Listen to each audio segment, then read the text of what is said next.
Alright, so for you gentlemen and ladies, or just ladies?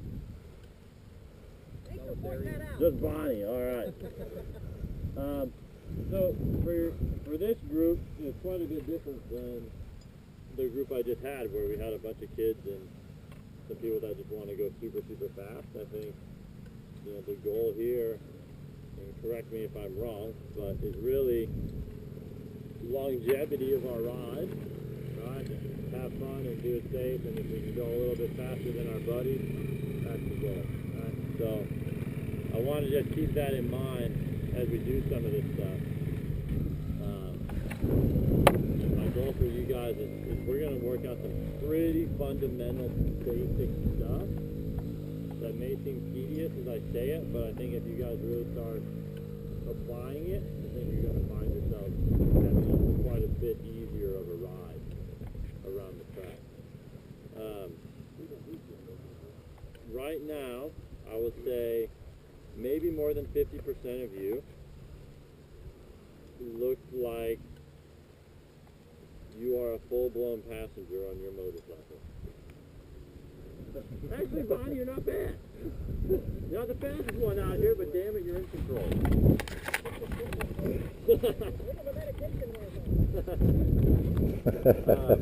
Don't forget, she's a woman, too. So, I really want to start there with you guys. I really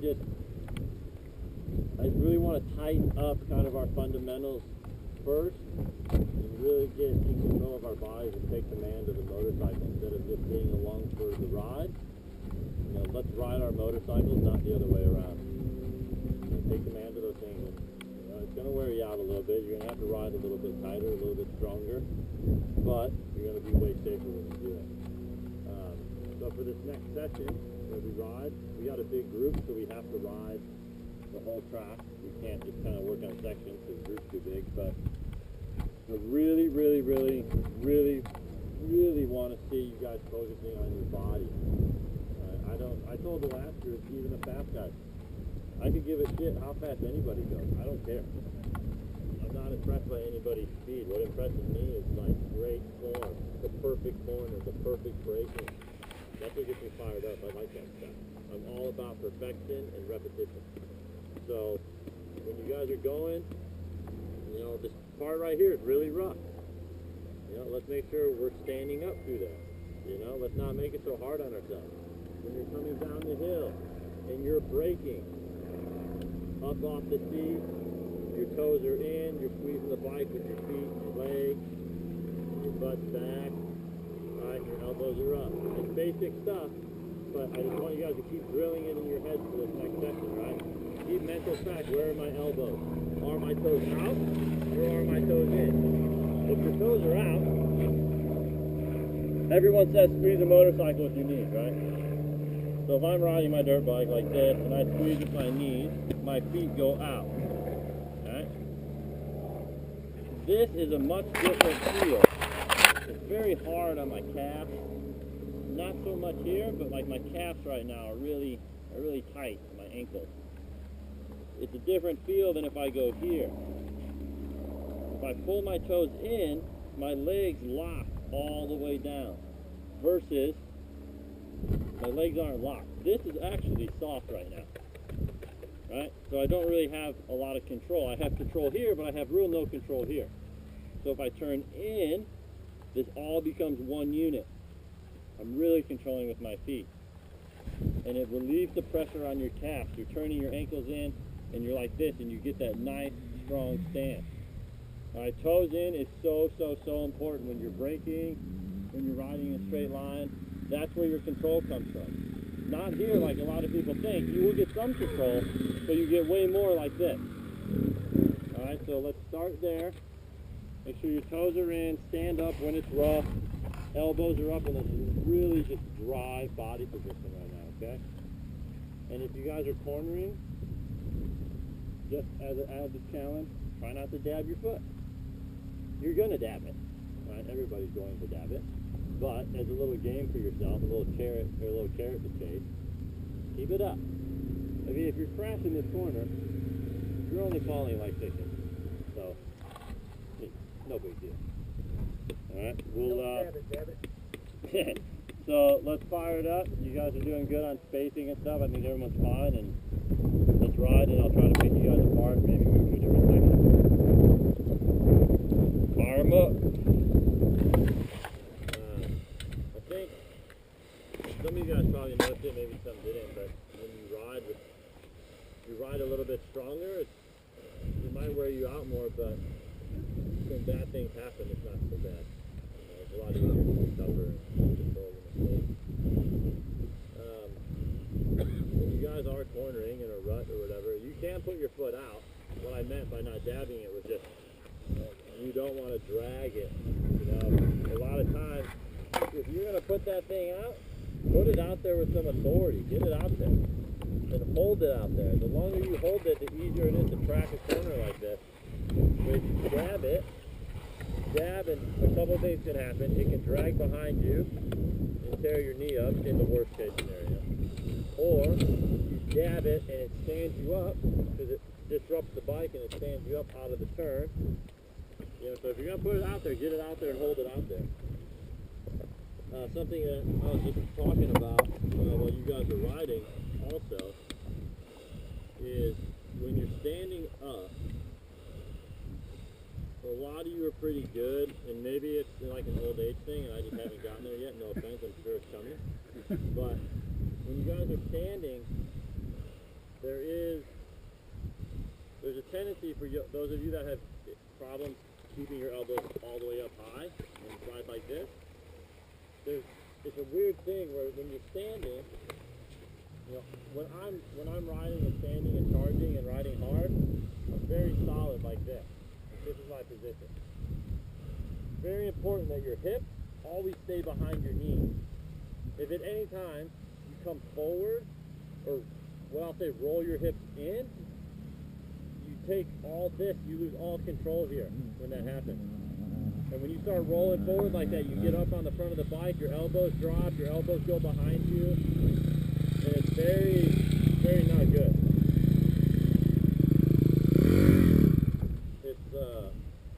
It gets you in a real dangerous place when, you know, if you're on flat ground and smooth, whatever, but when you start hitting big bumps or you're hitting stuff you can't see, and you're up, and you got that weight on the front of the bike like that, all it takes is that suspension to go down, turn, and you have no control. You're done. You start head shaking, you swap, you have no control. You have to remember, keep your hips back. When you keep your hips back, you're going to bring your chest down just as a byproduct. You go back, chest comes down. This is your weight over the front of the bike. You don't have to weight it like this. This is enough. Here. You still keep control with your legs and your feet. Go here. Now all this pressure just went to my back. It doesn't feel good. But it might be, I'm 27 years old, so maybe this for me is easy. And this I don't know. Maybe this is difficult, or vice versa, you know? You'll have to play with it, but just remember that if your hips roll in, you lose control. You have to keep your hips out. Think of your hips holding water, you want to tip the water out of your hips. Counterweight. Counterweight. Counterweight. And then everything else kind of just goes along with it. That was the biggest deal, is when I saw you guys, some of you guys standing, you were standing on the front of the bike, but your elbows, when you did it, you would stand up with your hips, and it would cause your hips to roll and your elbows to come in like this, instead of being back, standing up, and your elbows up. So we're pretty much just going to drill that until you guys kind of start to maybe feel it naturally. And then once you get the feeling of doing it right, then you just chase the feeling. You know, I have a question. Yeah. Where should we be looking when we're coming into these turns? Where should we be looking? Way out ahead? In Okay, front of so us? when you come into this corner, for example, and you're here,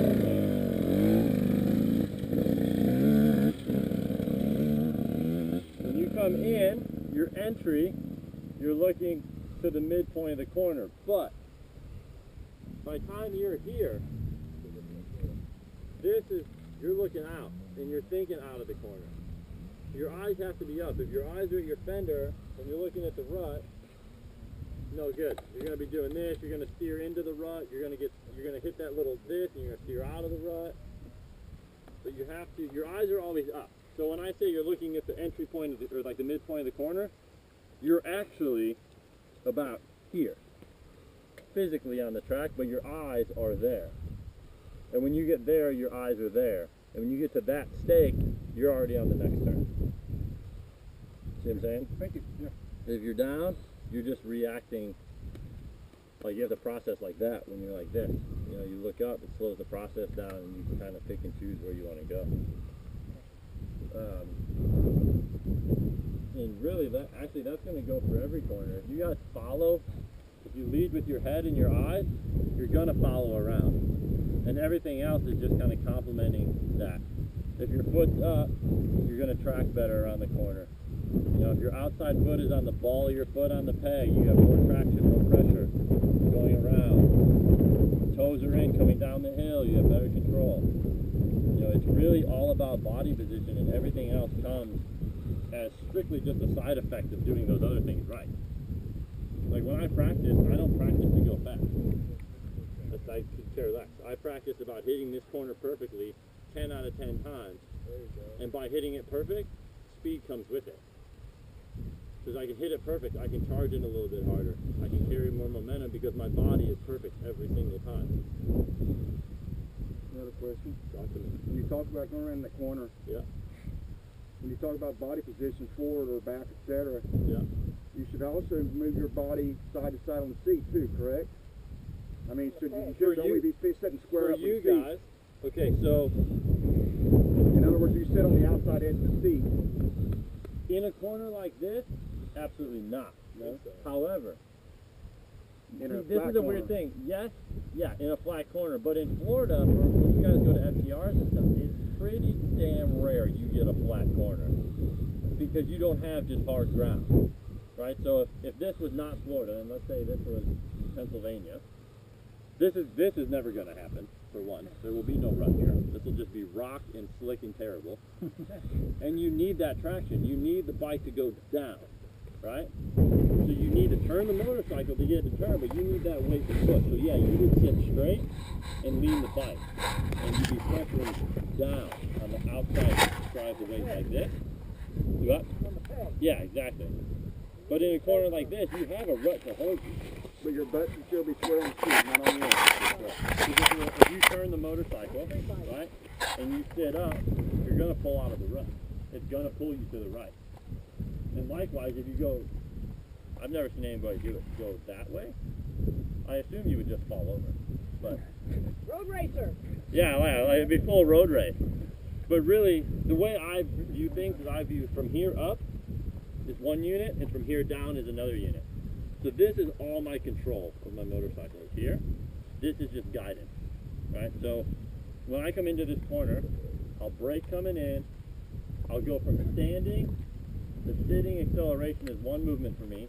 So I'll sit into the corner, and my body stays with my seat in the angle of the motorcycle, and I look where I'm going and pull out. Now, I've seen some video of you riding, Yep. and when I see you come into a corner, Yeah. I see you go like this on your front brake. I ride the front brake through all the corners, yeah. Okay. If I do this grass track, I will boil my front brakes in about 5 laps. Boil them to where I have nothing left. That's the front wheel in the road. Yeah, I use it for traction.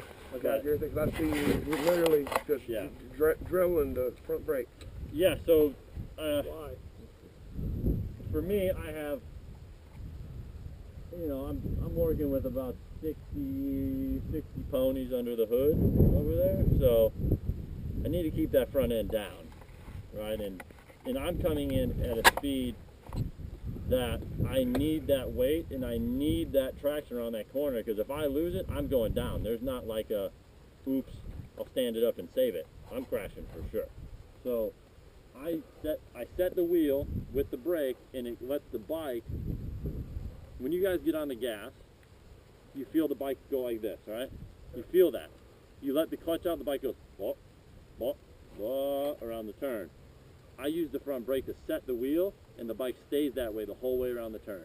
So I'll come in, set, and it never lifts, so I can track the whole way.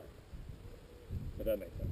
It does. Well, I seen you go on the front brake, and right when you get to the turn, I seen you drop into the saddle. Yeah. And I Yeah, watched you it's drop one motion. into the saddle. Yeah. Okay. Yeah, it's one motion for me, but you know, it's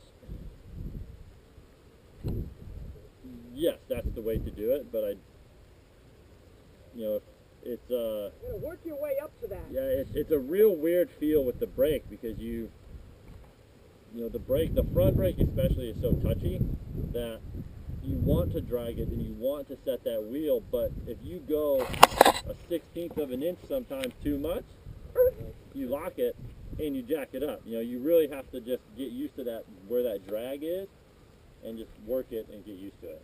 So you come in, go, I'm gonna set the front wheel, right, you know? How far are you dragging the front brake? I go all the way until I'm, you know, for me, it doesn't make sense maybe, but everyone says you have to get on the gas super early, right? I don't really go by that rule. I just don't use any brakes, and then I roll my corner, and then I'm getting back on the gas about here, and I'm off the front brake, but I'm cracking the throttle pretty hard. Where a lot of guys will say, come down the hill, brake super hard, right? Brake late, brake hard, drive into the corner. My problem with that, it's fine, yeah, you haul ass down the hill, but then by the time you're here, you have all your energy is gone. Yeah. You come to almost a damn stop, no momentum. Then you got to go from stop and build all that energy back up to go back up the hill. I'd rather just slow down a little bit, roll it, and then keep it rolling. I was working with that a lot with the last group, was trying to get them to roll into the corners because everybody wanted to just skid the damn brake. And I was like, you guys actually have a nice thing like burnt in here.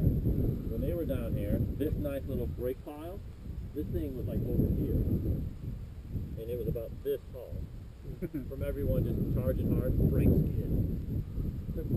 First lap of hair scrambles and you come out of there, I mean, would you go where the braking bumps are and aim for that rut, or? I don't ever go where the braking bumps are. That's when would you look something smooth then? You'd be I'm more to that always side? smooth. We got to race for 2 hours, Right. 3 hours in my case. Right. I don't want to go anywhere rougher than I have to already be. Mm-hmm. You know, so for me, yeah, I'm coming into this corner far outside, Mm-hmm. outside of the breakers where it's smooth. When I'm outside, I can carry more momentum into the corner, but I'm also going a longer distance, so I'm forced to carry the momentum. Mm-hmm. I carried in, I missed the bumps, I come in, about right where you guys are, just outside the bump, I drop into the rut, I get out and I do the same thing, I'll set myself up outside to sweep in. Anybody asked you to show us what it looks like yet? I can, I'll ride towards the end here if you guys want to. We'll fit some laps with you guys after it's done. Might see what it looks like yet. Yeah, for sure. I mean, I'll probably, I'll probably make mistakes, definitely not. So just be aware. pressure. No pressure. And we can point out the Put age, you on right? the spot this time. Put you on the spot this time. Yeah. You watching Yeah. us, we watch you. So yeah, let's do another session, and let's kind of just keep those things in our mind. You know, don't worry about speed. Just, if you catch yourself doing something, the next corner, try to correct it. And don't. A lot of times, guys will make mistakes, and they'll let that mistake carry 3 or 4 corners mentally, instead of just going, okay, I made the mistake, it's done. Next corner, let's make that one better. You know, if you make a mistake here, don't be pissed up there that you made a mistake here, and then carry it into this turn. You made a mistake, whatever, it happens. Boom. Get that one good, get that one good. You make a mistake in that one, who cares? Get that one good. You know? So let's work on that and burn another 10. Yeah. We had a lady, she was a flagger.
Well,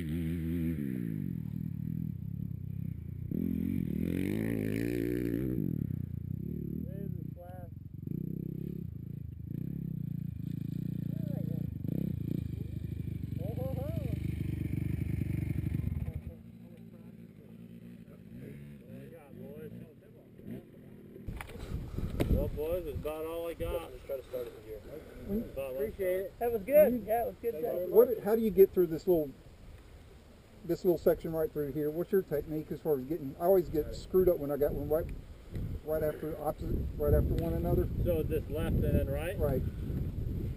I just make sure that, I mean, really that right-hander is almost 100% reliant on that left-hander. So if you screw the left up, chances are you're going to screw the right up. So I make sure I get the left good, and then it's super quick. So in comparison to that left-hander I was standing in before where you have a long straight after it, you have the whole straightaway to like get going and get refocused and everything. But this one is so tight, I go left, and as soon as I'm halfway through that turn, I'm already thinking the right. So I go left, and as soon as I'm out, I set myself up for the right. You don't have that left-hander, you have the whole straightaway to get ready. This one you don't, so you almost have to set up in that left for the right. You have to think one turn ahead. It's quite difficult. And I don't hit it perfect every time. Because sometimes, ideally for me, I would go left, come back left, and then enter this right-hander as far outside as possible. But sometimes I carry too much momentum wide, and I put myself on the inside going into that right. So I make mistakes too. That's the idea with it. How many times a week you ride? 7. Yeah, a lot. 4 minimum. Minimum 4. How long? Well, like right now, pre-season, we're riding probably 2 hours a day on the dirt bikes, and then 2 to 4 hours on the bicycle every day. It's a lot. How many guys on your team? It's been just me, but we just signed an XC2 guy, Trevor Bollinger, to ride the 250F, so now we'll have me and him. Now I heard as a pro, what they train you to do is every gear is 2 bike rule. Is that true? What do you mean?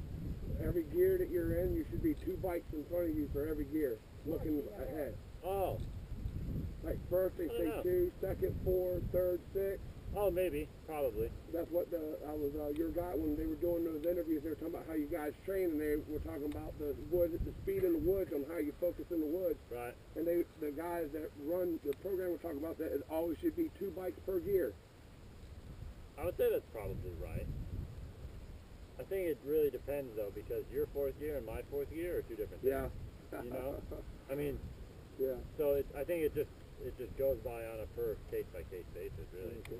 I just try to look as far ahead as possible at all times, regardless.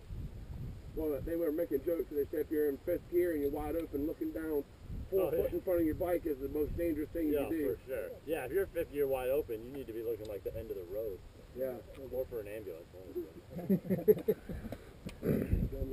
Yeah, if I'm 5th gear wide open at a race, I'm trying to like make mental notes how far back to the ambulance for me.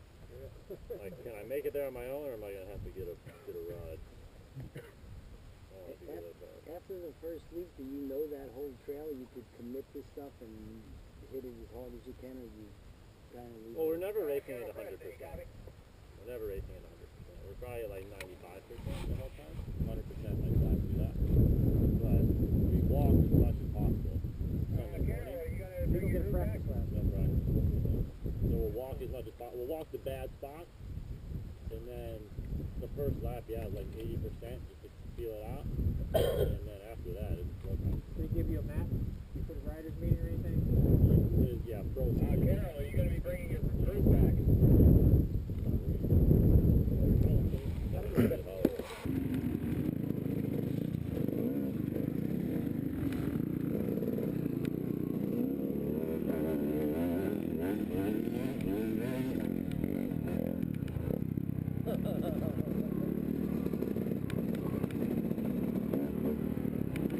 But my diet is it's pretty basic.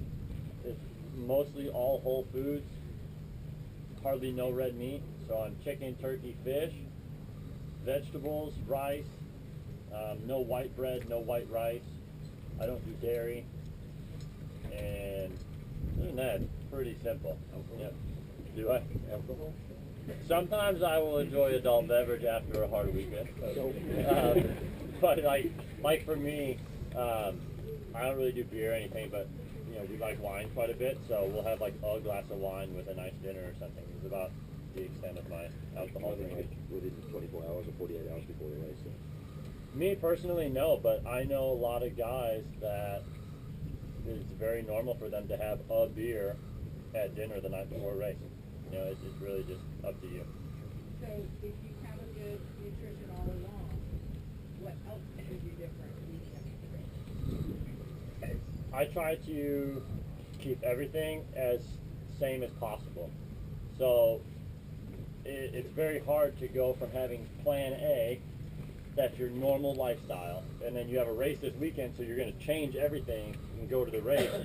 And if you eat chicken fingers and Rice Krispie treats all week, and then you go to the race and you want to eat a ham sandwich and organic something else, you're asking your body to do some really weird things. So Supplements. I do use Rhino Power supplements, the full line. To be real honest, the supplement side of things it's very on a person by person basis. Example, Jesse uses Hammer products, and they work really well for him. I used Hammer products for a little bit, and I didn't see a super great benefit. I use Rhino Power, and I see a great benefit. He could use Rhino Power and see nothing. It really is on a case-by-case basis. But in terms of that, like hydration and everything, I stay pretty hydrated. You can go in my refrigerator right now. There's no soda in there. There's nothing but water. I pretty much drink water only all the time until I get sick of it, and then I'll put like a half a Kool-Aid packet, not a full packet, a half a one for flavor.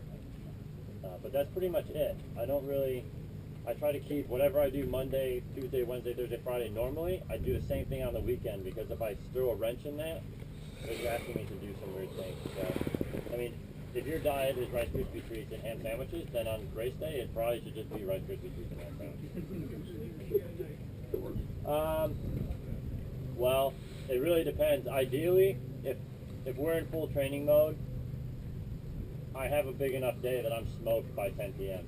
Like completely fried, in bed by 10:30, fully asleep, and I get up about 8. You know, I don't have to be at a 9 to 5, so I don't. You know, my sleep schedule is really whatever I need it to be. Do you recommend massages? For sure, massages. Chiropractors. It's really hard to find a good one. I have one guy that works on me, and he's not even from the country. He's Honda has a chiropractor specifically for all their Dakar rally guys, and I've been fortunate enough to work with him a handful of times, and it's great, and I've never felt better.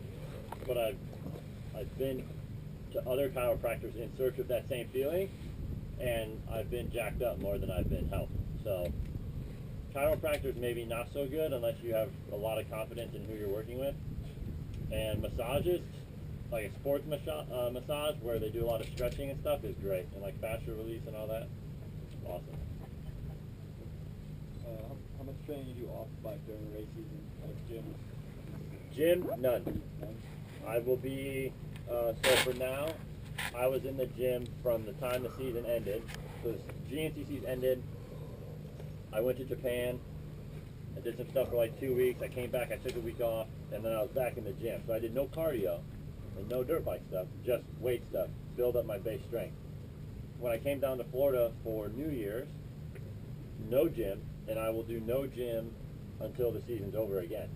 Riding my dirt bike is enough physical strength that I need, but all my cross training off the bicycle is swimming or cycling, and it's the easiest day we have is like a 90-minute recovery ride on a bicycle, and the longest day is 4 or 5 hours, you know, So 80, 100 plus Swimming miles. and bicycle, what if you can't ride every week, ride your dirt bike every weekend? Bicycle. Because that's for me, I have a decent knowledge of training. Yeah, I've been doing it long enough that I have a heart rate monitor and I watch myself and I know like where I need to train. Running is the best workout in the shortest amount of time, but it's hell on your body. It puts a lot of beating on you. So I prefer cycling, low impact. You get a day like today, you go ride 5-6 hours, go out, have lunch, have a nice ride. What kind of cycling? Swim. Yeah, exactly. What kind of cycling? Street? Yes, either one. I do both.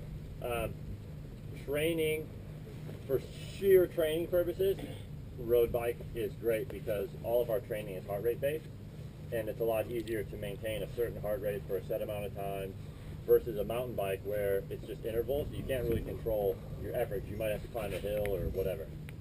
Road biking is just more consistent. But I enjoy mountain biking the same. I race mountain bikes quite a bit in the summertime. What heartbeat range are you running? Depends on the day. And your age. Yeah, well, like for a recovery ride for me is under 120 beats a minute, but my max effort, we're pushing 185, and I can sustain 185 for 2 hours if I have to. Wow. Yeah. What's your resting heart rate? Right now it's probably 43, 44, somewhere in there. It's pretty low. I went and had a heart stress test done to get my FIM license to go to Europe, which I didn't even know I didn't have to do it, but on the license sheet it says you have to do it. So I did it, and my insurance wouldn't cover it because I'm too healthy and too young to need it. So I had to pay it was like $1,200 or something by the time I went to the hospital and did it all. Then, literally the day after I sent my results in, I got an email from FIM saying it was only if you were over 50 years old. Yeah. But when I did that, they put you on the treadmill and they put this stuff all over you and they make you run. And my resting heart rate, it was so low that they were just like, they thought it was ridiculous. And then when I started running, the longest anyone had ever ran was like 20 minutes on the thing hooked up at an incline. They steadily go up and up and up. I was at like 19 minutes or something, and I was dying for sure. Like, I'm not a good runner. And finally they just shut it off, and they're like, you're fine. I don't know why you're here. Like, yeah, me. Learn something. Anybody else? Question? So, like, coming up to a race, do you keep working out? Do you do your, riding? It depends on the race and what my goals are. So, example, the Enduro, the National Enduro, I have no interest in the Enduros in terms of a season. Honda doesn't pay me to do them. They only want me to do GNCCs, but I wanted to do that race for like a training race. So I trained all the way up to the race and through the race. We did 140 some miles the week of the race on bicycles. We rode 2 hours on Friday, 2 hours on Saturday on the bikes, and did a 3-mile run on Saturday before the race. Whereas for the GNCC, this next week coming will be a hard training week for me, and then the following week it will be a taper. So I'll taper down to where I'll go into round 1 at 100%, no questions, whereas I went into the Enduro at 70%. I just use it as training. So if my goals are to peak for this race, then I'll taper into that race. But any race that's not a GNCC, I train right through it. Yes, sir. How old are you? 27. When did you get your first bike? I got my first bike when I was 3. I did my first race when I was 7. And I absolutely sucked until I was like 13. Like really bad. Really bad. Why did you choose off-road and not motocross? I started at motocross when I was 7, and my parents absolutely hated the motocross thing. They hated the atmosphere, they hated the parents, they hated the protests, they hated it. It was just garbage, and you pay a ton of money to sit around all day. And my dad is ex-military, so sitting around doing nothing is not really his strong suit. And he's like, go, get up at 4 a.m. If it was his case, I'd race at 7 a.m., be done at 9, and be home by noon. So we just chose off-road. Someone told him about off-road. He did a race, had a blast, and then took me to the next one. And then I was terrible at motocross, even though I rode it a bunch, because you know, I'm from outside Chicago. We don't have woods to ride. I only have moto tracks. So I rode moto, but I was terrible at it until I got on a big bike when I was like 14, and then I started to be okay.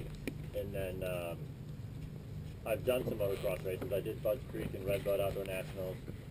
I've done like some qualifiers and stuff, and I ride moto for fun, but I have no real interest in racing it. It just, the format sucks, and I hate waiting to, kind of like my old man.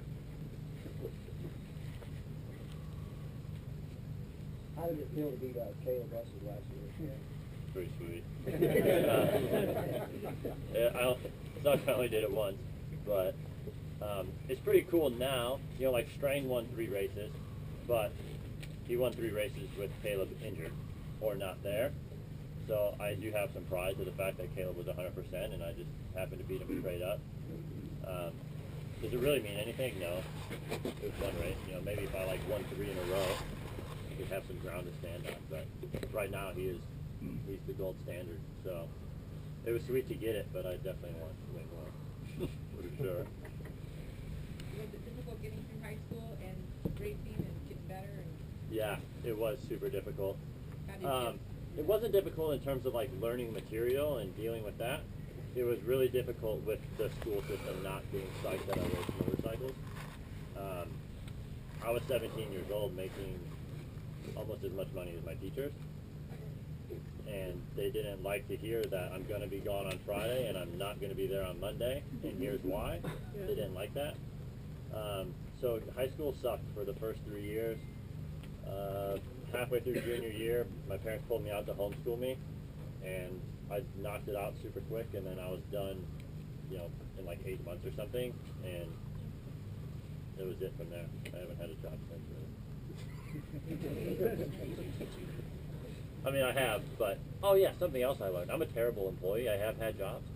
But I suck. I suck at being an employee, but I'm pretty good at like delegating tasks and stuff. So Management potential. Yeah, hopefully long term, you know, when this whole party ends, I'm not going to have to go get a real job. Yeah. Next question, what are you going to do when it all ends? I have pretty high aspirations for real estate. It's something I really enjoy. That's like, I live 2 lives, you know. I'm this pretty like aggressive racer guy and train super hard, but you go on the motorhome, my TV's pretty much always on HGTV, and I have a lot of buddies that do rehab and been successful in real estate, either owning rentals or refurbing or selling. So definitely going to do something along those lines. Not as glamorous. Definitely not as glamorous, but it's something that I actually like to do. You know, I don't want to go to a job and do something I hate. You know what? That's really true. Yeah, exactly. Anything else? What would you say earlier? You mentioned some mistakes that you made along the way. Yeah, just like I was never able to go up to somebody, and I'm not, by no means am I putting myself on a pedestal, but I don't think you could do it now, where you could go to a race or go to somewhere and ask a guy in the top 10 for like legit advice or real info on a product. You know, like, and I feel if I had those things where if I could have went to somebody and asked somebody and had that forum and had that medium where I could say, hey, Caleb Russell, what's your advice on this? Whatever it is, you know? And sometimes that can be game-changing for somebody. So it's a pretty big deal to me to try to get back to the people that ask me questions on Facebook and like do stuff like this. Because a lot of times, you know, growing up, I didn't have a resource that had done it. My dad wasn't a professional racer. He was an enthusiast and then stopped racing for like 20 years. Or he didn't even race, he just rode. Stopped riding and got a bike again when I was born. So I didn't have a hub of knowledge there, and I didn't really have anybody to turn to. And you can't, it's pretty rare you could ask your competitors for advice, right? So I never had that, so I just wanted to fill that void and try to steer people in the right direction if they start going on the wrong path or something. I have a question that I've gotten asked a bunch. Why are you doing this for free? I don't know, why not? You know, like, so my thing is, I've done riding schools too. I've done speed camps, and they're expensive. You know, it's for me, when I do a group class, it's $250 a day per person for the whole day. But there's no more than 10 people, and it's it's a full day deal. It's 9 to 5 with a limited lunch, and it's very one-on-one, but I can only help 10 people. And like, I know today we're not getting the one-on-one stuff that maybe some of us would like, or that I would even like to give some of you guys, but I can reach 100 people. 100 people of a little bit, to me, is worth more than 10 people with some cash in my pocket. You know, so if we can do this for free and we can continue to grow this, and it gets more people in FTR, and it gives you guys a reason to keep pushing and keep progressing, and it helps, you know, these guys learn how to ride bikes better so they become faster as they grow up, and then hopefully it just all keeps going. You know, I'm going to race 2 more years, and then, you know, I want this to keep going. So I wanted to do it for free, and long term, you know, I think the goal is to get the industry behind it and have demo bikes for you guys to ride, and have a bigger loop and more options and stuff to do, but keep it free. Something like this, keep this free for the racers, and just have like a resource center where we can do this, because this is pretty rare. You know, this doesn't really happen anywhere, and I'm pretty happy about that. Do you have a wife and kids? Nope, neither. I have a white dog. She's in the motorhome. Biggest fan, right? Yeah, so she's pretty much my kid. But no. Do you have any family that follows you to the races? Or just, No, it's that's kind of when you get to my level, it's really, and I don't want to say this to turn people off, but it's not really family fun time anymore. You know, like, I'm getting paid a large amount of money to go out and perform, and there's a lot of companies with corporate budgets and stuff that are riding on my performance every single weekend. And luckily, my family respects that now. You know, my parents come to 3 or 4 races a year. My mom will come, and my mom will hang out, like at the bus and stuff. But when my dad comes to the races, I sometimes don't even know he's there. He might come say, hey, but he's a full-blown spectator. You know, like, and we have a job to do, and that is separate. And when the race is over, we can all hang out and, you know, have a good time. But racing for me is very serious, and it is a job, and I love it, and I'm fortunate to do it. But yeah, it's not family fun, campfires and marshmallows by any means. Unless Jerry's cooking. Yeah, unless Jerry's cooking, then I'll eat it. Yeah. Your contract with Honda, is it multi-season, multi-year, or is it just season by season? Or Yeah, so in the off-road world, multi-year deals are very hard to come by. Pretty much everyone is on a year-to-year deal, which sucks because you don't really have that security. But last year, 2 years ago, the KTM guys kind of started the multi-year deal. Charlie, this year, pretty much everyone is up for contracts, except for myself, Bollinger, Duvall. We're all locked into multi-year deals now, but KTM kind of started that multi-year thing, which is good for the riders. We get job security. So a lot of guys are going to come up for contracts this year, and then they'll be locked down again for another 2-3 years. Yeah. Is there? I know you start different than we do. We have the Le Mans start. Have you ever raced doing that? Where you stand 10 feet in front of your bike and run back? FTRs. I'm sorry? Just only when I do FTRs. Okay. Any starting tips, techniques you can share? I ride a Honda, so I pretty much just pray it's going to start. I don't have a button, you know? Yeah, So I'm kicking. I'm asking. Use a starter box? I do use a start box. Uh-huh. Which is, I don't really need one because I'm pretty tall, but I do use one just because it gives me a better leverage. You starting in gear? In gear, yeah. Second? Yep. Yep.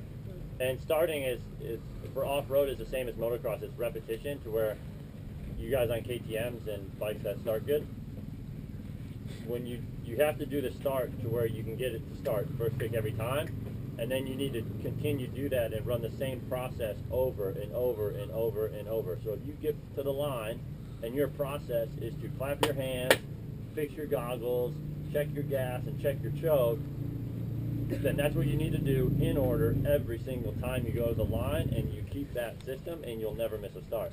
If you start doing different stuff, you have no consistency in your workload. I know you've seen that video online of that kid sitting at the start of the motocross. That's probably his. That's probably his. That's probably his routine. He probably does that every single